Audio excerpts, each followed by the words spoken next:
बच्चों, आपकी आगामी परीक्षा को देखते हुए आज के इस वीडियो में मैं बीएड थर्ड सेमेस्टर के compulsory paper school management and leadership का पेपर आपके साथ शेयर कर रही हूँ। सेक्शन ए शॉर्ट क्वेश्चन है। इसमें पहला क्वेश्चन है, शैक्षिक नेतृत्व को परिभाषित कीजिए और इसके मुख्य कार्यों का वर्णन कीजिए। Define educational leadership and describe its main functions.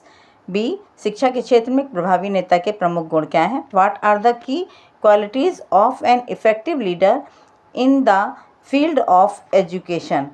C, school प्रशासन में बुनियादी प्रबंधन के कार्यों और प्रभावी प्रबंधन के लिए उनके महत्व को समझाइए। Explain the basic management functions in school administration and their significance for effective management. D, शिक्षक और प्रधानाचार्य स्कूल प्रबंधन की गुणवत्ता सुधारने के लिए शॉर्ट विश्लेषण का उपयोग कैसे कर सकते हैं? How can teachers and principals use SWOT analysis to improve school management quality. SWOT है strength, weaknesses, opportunities and threats analysis. E, school समय सारणी क्या है और इसे तैयार करने के सिद्धांत क्या है? What is a school time table and what are the principles of preparing it. बाल अनुकूल स्कूल वातावरण के महत्व को समझाइए। Explain the importance of a child friendly school environment. G, सत्तावादी और लोकतांत्रिक शैक्षिक प्रशासन के मध्य अंतर का वर्णन कीजिए। Describe the difference between authoritarian and democratic educational administration.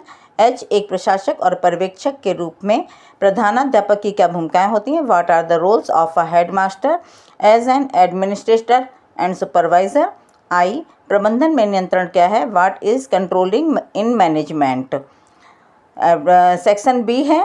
Section B में लॉन्ग क्वेश्चन आपको करना है, कोई एक ही करना है, तो क्वेश्चन नंबर वही डालिएगा जो सॉल्व करें। सेक्शन बी का क्वेश्चन 2, शैक्षिक नेतृत्व क्या है, इसके कार्यों, प्रकारों और एक प्रभावी नेता के गुणों का वर्णन कीजिए। What is educational leadership, describe it's functions, types and qualities of an effective leader.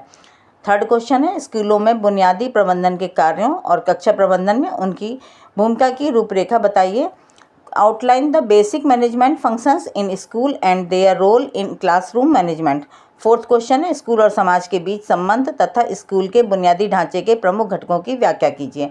Explain the relationship between school and society and key components of school infrastructure.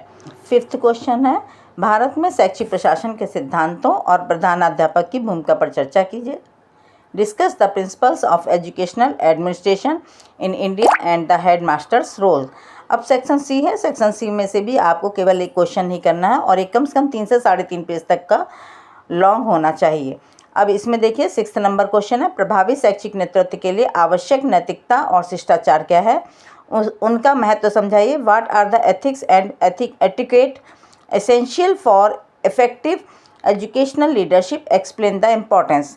7th, school सुधार के लिए शॉर्ट विश्लेषण करने हेतु तो शिक्षकों और प्रधानाचार्यों द्वारा आवश्यक कौशलों का वर्णन कीजिए। Describe the skills needed by teachers and principals to conduct a short analysis for school improvement.